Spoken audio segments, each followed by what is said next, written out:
हकायत number 304। Ashraf Thanvi साहब लिखते हैं कि एक दफा गंगोह की खानकाह में मजमा था। गंगोह उस जगह का नाम है, इसी की वजह से रशीद अहमद गंगोई साहब है। अहमद बरेलवी साहब इन्हें गंदगोई कहते हैं। जाहिर है जी, उसी की सुन्नत पर अमल करके इसने कहा कि मुंह की बवासीर है, वो अपने उनको कहो जो तुम्हारे कंपीटिटर्स हैं, हमारे साथ क्या लेना देना। हजरत गंगोई और हजरत नानोतवी के मुरीद और शागिर्द सब जमा थे, ये देख ले। और अगर थानवी साहब मौजूद थे तो 16 साल का एक बच्चा थानवी, वो मासूम भी वहां पे मौजूद था। और ये दोनों हजरात भी वहीं थे। हजरत गंगोई ने हजरत नानोतवी से मोहब्बत आमेज लहजे में फरमाया, मोहब्बत आमेज लहजे में फरमाया, यहां जरा लेट जाओ। ये सारा इसाले सवाब ना मुफ्ती तारिक मसूद साहब को हो रहा है। मैंने आज तक ये कभी वर्ड नहीं पढ़ा था, अब मैं पढ़ूंगा ताकि मीम्स बने इनकी मजीद और इनके दिमाग बंद देवबंद खुले। हजरत नानोतवी कुछ शर्मा सा गए, मगर हजरत ने फिर फरमाया तो बहुत अदब के साथ चित लेट गए। अच्छा देखे, ये आज तक इनकी काबुल परस्ती है।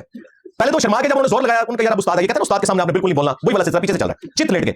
हजरत भी उसी चारपाई पर लेट गए। ये कमरे में अलग से नहीं हो रहा, मजमे में हो रहा है। ये मदरसे के बच्चों को सिखा रहे हैं कि हमारी फ्रेगनेस है। इसके बाद बच्चों ने भी तो हजरत की सुन्नत पे अमल करके एक दूसरे को लटाना है ना। ये नहीं सोच रहे कि अल्लाह के बंदो, ये इसको तुम फ्रेगनेस कह रहे हो, बच्चों की तरबियत क्या कर रहे हो। हमने अपने बच्चे इन मदारिस में इसलिए दाखिल करवाए हुए हैं कि दो बड़ी उम्र के लोग ये हरकत करें और वो बच्चों को सीने के जरिए फैज पहुंचाने का तरीका बता दें। हजरत भी उसी चारपाई पर लेट गए और मौलाना की तरफ को करवट लेकर, मौलाना की तरफ को करवट लेकर अपना हाथ उनके सीने पर रख दिया, जैसा कि कोई आशिक सादिक अपने कल्ब को तस्कीन दिया करता है। इधर जुमे और क्या करना मुफ्ती साहब। अल्लाह दे बंदे, ये तो नजर आ रहा है कि ये दिमाग की बवासीर किधर है। इंजीनियर का कुछ सड़ा हुआ दिमाग है, उसके हमेशा उससे गोबर ही निकलता है, मुंह से भी गोबर। बाज लोगों के गोबर का एक खास रास्ता अल्लाह ने बनाया है, वहीं से निकलेगा। लेकिन कुछ लोग ऐसे हैं कि उनके लिए वो रास्ता छोटा पड़ गया तो मुंह से भी गोबर निकलता है। लेकिन इंजीनियर के चूंकि दोनों रास्तों से गूं ही हमेशा निकलता है, तो मुंह की बवासीर कहते हैं ना, तो उसने फौरन इस पे कहकर लौंडेबाजी कर रहे थे माज़अल्लाह। मौलाना हरचंद फरमाते हैं कि मियां क्या कर रहे हो, ये लोग क्या कहेंगे। इसका मतलब यह है कि लोगों के सामने ये हरकत नहीं करनी चाहिए। अगर करनी है, कोई सीने से फैज लेना या देना है तो साइड पे ले जाओ, मुफ्ती अब्दुल अजीज की तरह। और क्या मतलब निकालूं, आप बताएं इसका क्या मतलब है। जाए इंटरनेशनल कोर्ट में ये ले जाए, उन्हें कहे जो कड्डो के कड। उन्होंने तो निकाला है, स्पॉटलाइट फिल्म बनाई हुई है भाई। वेटिकन सिटी के पॉप्स ने जो गलत हरकतें की हैं लड़कों के साथ और वहां की नन्स के साथ, उन्होंने तो वीडियो बना दी है। वो तो कोई लिहाज नहीं करते। यहां पे भी हाजी अब्दुल वहाब साहब रहिमहुल्लाह, जो तबलीगी जमात के बड़े थे रायविंड में, जब उन्हें शिकायतें मिली, मैं 30-40 साल पहले की बात कर रहा हूं, तो उन्होंने फिर पाबंदी लगा दी कि कोई टीनेजर बच्चा अपने वालिद या बड़े भाई के बगैर तबलीगी जमात के चिल्ले में या सरोजे में नहीं निकलेगा। सलाम है, वो भी देवबंदी थे, लेकिन उन्हें समझ थी कि ये हरकतें हो रही हैं।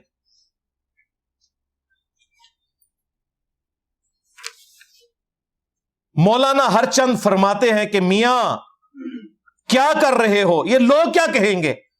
हजरत ने फरमाया कि लोग कहेंगे, कहने दो। मौलवी नहीं जे टलदा, जो मौलवी किसी का इरादा कर ले वो नहीं जे टलदा। बिल्कुल, शुक्र करें सीसीटीवी कैमरे नहीं लगे हुए थे, वरना मैं आपको वीडियो भी दिखाता। बहरहाल शुक्रिया अशरफ थानवी साहब, आपने अपने बचपन का एक वाकया बता दिया जो आपने अपनी आंखों से देखा था। अल्लाह करे कि आपने इसके असरात कबूल ना किए हो। ठीक है, बाकी ये आर्ट से मामलात नहीं चल रहे। हाफिज इब्ने कसीर ने अल बिदाया वन नहाया, जो तारीख इब्ने कसीर है, उसमें 8 से 700 साल पहले लिख के गए हैं। वो उन्होंने कहा कि ये जो बदफेली वाला अमल है, कोई हुकूमती ओहदेदार, कोई काजी यानी जज, कोई फकीह, कोई मुफ्ती, कोई आलिम इस अमल से महफूज नहीं है सवाए उसके कि जिसे अल्लाह बचा ले। और साथ उन्होंने लिखा कि जब आप सफर पर हों तो अपने बच्चों की पहुंच से इन बुजुर्गान दीन को दूर ही रखें। حافظ ابن کثیر سے میں نے نہیں لکھوایا تھا. میں نے حاجی عبدالواحد صاحب کو نہیں کہا تھا کہ آپ یہ پابندی لگائیں کہ کوئی بھی ٹین ایجر بچہ اپنے بڑے بھائی یا والد کے بغیر تبلیغ میں نہیں نکل سکتا. انہیں پتا تھا کہ یہ ساری خرابیاں ہو رہی ہیں. لو جی, اس کی اگلی قسط ٹرمینیٹر 2. ہاں جی, میاں 2 آ رہا ہے. اور یہ بھی نقل کرنے والا جو بے وقوف بقول مفتی صاحب کے, وہ ان کا بہت بڑا عالم ہے, عاشق الہی میرٹھی, بہت بڑا عالم دین. اب دیکھیں, یہ باتیں آپ کو ڈاکٹر سرار صاحب نے تو نہیں بتانی تھی, وہ تو ان دونوں کو پتہ نہیں کیا کچھ سمجھتے تھے, ان بیچاروں کو تو نہیں پتا. اور جب میری ان سے ڈسکشن, ان کا کہ جی انجینئر صاحب میں اختلافی موضوعات میں امی ہوں, مجھے نہیں پتا, میں نے تو زندگی قرآن پہ لگائی ہے. تو ہماری مجبوری ہے کہ ہم نے ہر ٹاپک کو ڈسکس کرنا ہے. ہم نے تو فری یہ جنرل سٹور کھولا ہوا ہے الحمدللہ, میٹرو ہے بلکہ. تذکرۃ الرشید, اس میں عاشق الہی میرٹھی صاحب لکھتے ہیں کہ جو رشید احمد گنگوئی صاحب ہیں, یعنی جنہوں نے زبردستی لٹایا تھا سعد قاسم نانوتوی صاحب کو, اب وہ اس کی حکمت بتا رہے ہیں کہ وہ لٹایا کیوں تھا, اس کے بعد کیا نکلا. وہ کہتے ہیں رشید احمد گنگوئی صاحب نے فرمایا, میں نے ایک بار خواب دیکھا کہ مولوی محمد قاسم نانوتوی عروس کی صورت میں, یعنی کہ دلہن کی صورت میں موجود ہیں اور میرا ان سے نکاح ہوا ہے. ہاں جی, اب میں وہ والا مولوی تھا, کہتا کہو سبحان اللہ. اچھا, سو جس طرح عورت اور شوہر میں ایک دوسرے سے فائدہ پہنچتا ہے, اسی طرح مجھے ان سے اور انہیں مجھ سے فائدہ پہنچا ہے. لوڑی کام بھی ختم. مفتی صاحب ان 10 بواسیر کتنے ہیں؟ انجینئر کا کچھ سڑا ہوا دماغ ہے, اس کے ہمیشہ اس سے گوبر ہی نکلتا ہے. منہ سے بھی گوبر, بعض لوگوں کے گوبر کا ایک خاص راستہ لگا ہے, وہیں سے نکلے گا. لیکن کچھ ایسے کہ ان کے لیے راستہ چھوٹا پڑ گیا, دوسرے گوبر نکلتا ہے. لیکن انجینئر کے دونوں راستوں سے بھوہی ہمیشہ نکلتا ہے, تو منہ کی باسی کہتے ہیں, تو اسے فوراً اس پہ کہتے ہیں مسئلہ. کوئی رہی ہے اس میں چیز, مجھے بتائیں. آپ یہ کہہ سکتے ہیں کہ جی یہ خواب پہ تو کوئی اختیار نہیں ہے, بالکل ہم آپ کے ساتھ ہیں, لیکن یہ شیطانی خواب ہے, اس کو شیطانی خواب رہنے دیں, اسے لکھنے کی کیا ضرورت ہے.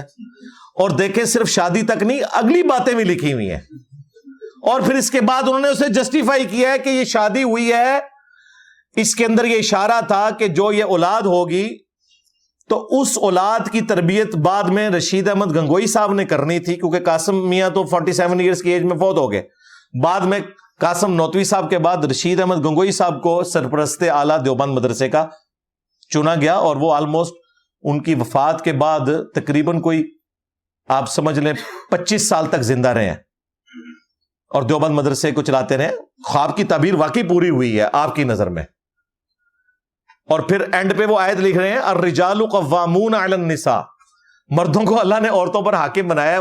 وہ آیت کوٹ کر رہے ہیں رشید احمد گنگوئی صاحب کہ جس طرح مردوں کو اللہ نے عورتوں پر حاکم بنایا ہے, اور وہ ان کے بچوں کی نانو نفقے والا معاملہ بھی لے کے چلتے ہیں, اس طریقے سے میں وہ مرد ہوں اور میری وہ زوجہ تھی قاسم نانوتوی.